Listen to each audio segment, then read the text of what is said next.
अस्सलाम वालेकुम मेरे समझदार पाकिस्तानियों। मेरा नाम रेहान तारिक है और आप मेरा यूट्यूब चैनल और फेसबुक पेज देख रहे हैं। करोड़ों दरूद आका दो जहां नबी मेहरबान मोहम्मद मुस्तफ़ा सल्लल्लाहु अलैहि वसल्लम पर इस दुआ और इस उम्मीद के साथ इस व्लॉग का आगाज करते हैं कि अल्लाह रब्बुल इज्जत इस मुल्क के फैसला साजों के दिलों में समझदार पाकिस्तानियों के लिए नरमी पैदा कर दे। पाकिस्तान तहरीक इंसाफ के एहतजाज से ताज़ा तरीन खबर यह है कि बुशरा बीबी ने डी चौक पहुंच के विक्ट्री का निशान बना दिया है, जबकि फर्स्ट और सेकंड टियर में खड़ी पुलिस और रेंजर्स ने हथियार डाल दिए, जिसके बाद मामला अब फौज के हाथ में है। और फौज की जानिब से जो लोग डिप्यूटेड हैं, जो एहलकार इस वक्त रेड जोन के अंदर मौजूद हैं, डी चौक पर हैं, वो वहां पर जो हसास इमारतें हैं उनका कंट्रोल संभाले हुए हैं, वो मनादी करा रहे हैं। इस वक्त लाउड स्पीकर के ऊपर, ग्रामोफोन के ऊपर ऐलानात कराए जा रहे हैं कि सरकारी इमलाक को नुकसान ना पहुंचाया जाए, सरकारी इमारात को नुकसान ना पहुंचाया जाए। एहतजाज करना आपका हक है, लेकिन नुकसान नहीं पहुंचना चाहिए, कोई गबला भी नहीं टूटना चाहिए। ये ऐलानात हो रहे हैं, ये मनादी हो रही है। दूसरी तरफ अली अमीन गंडापुर ने जो कारकुनान से खिताब किया है वो ये कि डी चौक हमारा मिशन था, अब यहाँ पहुंच गए हैं, एहतजाज करना हमारा हक है और उस वक्त तक वापस नहीं जाएंगे जब तक इमरान खान नहीं कहेगा। किसी का बाप भी हमें नहीं रोक सकता है। और यह भी याद रहे कि अली अमीन गंडापुर अभी कारकुनान के साथ मौजूद हैं और बुशरा बीबी ने और पाकिस्तान तहरीक इंसाफ के वो लोग जो स्वाबी से चल के निकले थे, उन्होंने अली अमीन गंडापुर को खिसकने नहीं दिया, बल्कि वो वहीं पर मौजूद है। और ये जरा दिलचस्प बात है, जरा मुख्तलिफ बात है पाकिस्तान तहरीक इंसाफ के एहतजाज की, क्योंकि हाल ही में जो एहतजाज देखे गए उसमें ऐसा नहीं था। अच्छा, अब news out from the centre is कि बहुत गुस्सा पाया जा रहा है, शदीद गुस्सा है कंसर्न क्वार्टर्स के अंदर। और गुस्सा इसलिए है कि राउंड्स ऑफ डिस्कशंस हुए, नेगोशिएशंस बहुत सारी हो गई, मुज़ाकरात हो गए, लेकिन मुज़ाकरात बेनतीजा रहे। बार बार इमरान खान साहब के पास लोगों को भेजा गया। इमरान खान, हमारी इतलात के मुताबिक, उन्होंने नीम रजामंदी जाहिर भी कर दी थी पड़ाव डालने के लिए कि इस मकाम के ऊपर जहां संजानी जाने को कहा जा रहा था, लेकिन बुशरा बीबी अल्टीमेटली नहीं मानी। और फिर इंटीरियर मिनिस्टर को भी यह कहना पड़ा कि इमरान खान के जो लीडर हैं वो नहीं मान रहे। इमरान खान के लीडर से मुराद ये था कि बुशरा बीबी नहीं मान रही। और बुशरा बीबी ने, बावजूद इसके कि पहले ये कहा गया कि इमरान खान का वीडियो मैसेज आएगा, फिर ये कहा गया कि इमरान खान खुद आएंगे जब कारकुनान से खिताब करेंगे तो फिर जाएंगे, तो बुशरा बीबी हैं जो इस काफिले को लीड करती हुई यहाँ डी चौक तक ले आई हैं। जाहिर है तारीख में ये भी लिखा जाएगा।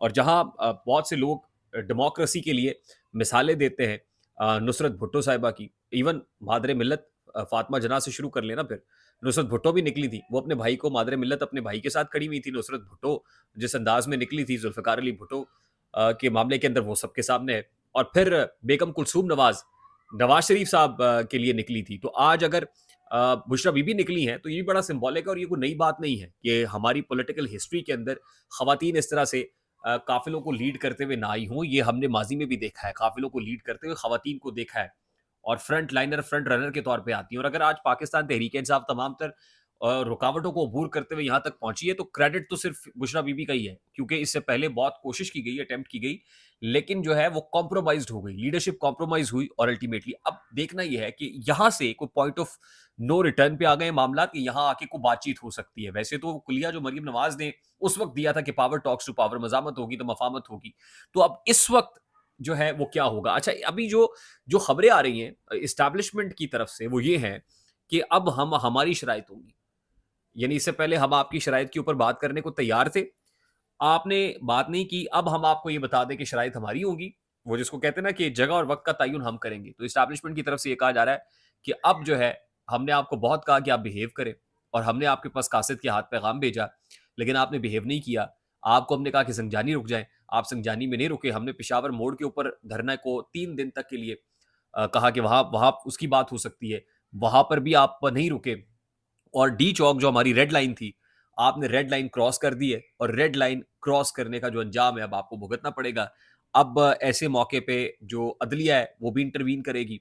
मुकदमात तो पहले ही कायम हो रहे हैं इमरान खान साहब के ऊपर, जो है वो जेल में होने के बावजूद कोई एहतजाज होता है, 60-70 मुकदमात बना दिए जाते हैं। अभी थोड़ी देर पहले जो उमर अमीन गंडापुर है उनके ऊपर और इमरान खान के ऊपर भी जो है वो फिर FIRs का इंदराज हो गया है। तो मामला तो आउट ऑफ कंट्रोल है। और मामला आउट ऑफ कंट्रोल किस हद तक है, ये हुकूमत की बॉडी लैंग्वेज से भी नजर आ रहा है। और किसी की जो है वो कैलकुलेशन नहीं थी कि इस अंदाज में मामला निकलते निकलते यहां तक पहुंच जाएंगे। अब इस वक्त लगता यह है कि सूरत हाल खासी हद तक PTI के कंट्रोल में तो है, लेकिन यहां से अब क्योंकि पुलिस ने हथियार डाले हैं, रेंजर से हथियार डाले हैं, तो फौज क्या करेगी। फौज तो कभी भी अपने भाई बंदों के ऊपर जो है कभी भी गोली नहीं चलाती, और फौज तो गोली नहीं चलाएगी, और वो इस तरह का जाहिर है कि कोई काम नहीं कर सकते। लेकिन ऐसे मौके पर अब कंट्रोल करना कैसे है, अब कर जब इतने लोग आ जाते हैं, ज़ाहिर है नंबर मैटर करता है ना, और लाने वाले भी देख रहे हैं कि उनके साथ कितना बड़ा नंबर आ रहा है।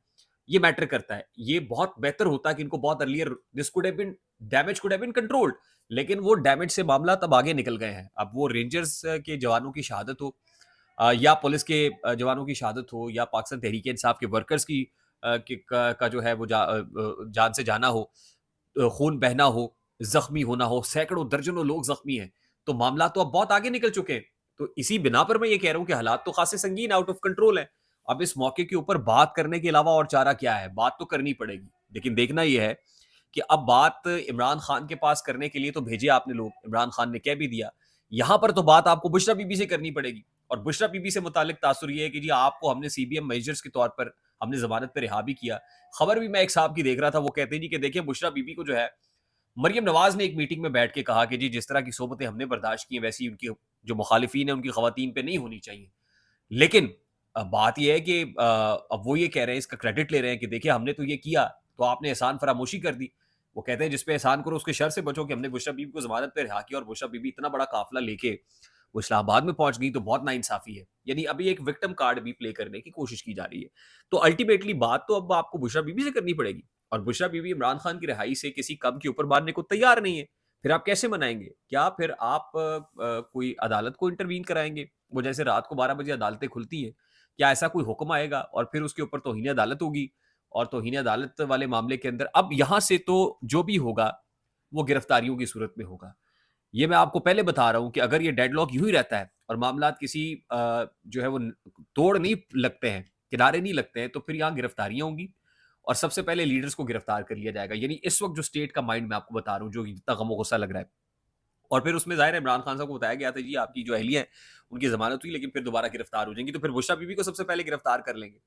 फिर चीफ मिनिस्टर केपी के भी हैं, अगर बुशरा बीबी पे हाथ डलता है, तो चीफ मिनिस्टर केपी के भी हैं। क्या उनकी भी गिरफ्तारी होगी? अगर गिरफ्तारी होती है और chief executive of the province गिरफ्तार कर लिया जाता है, तो फिर सूबे का क्या बनेगा?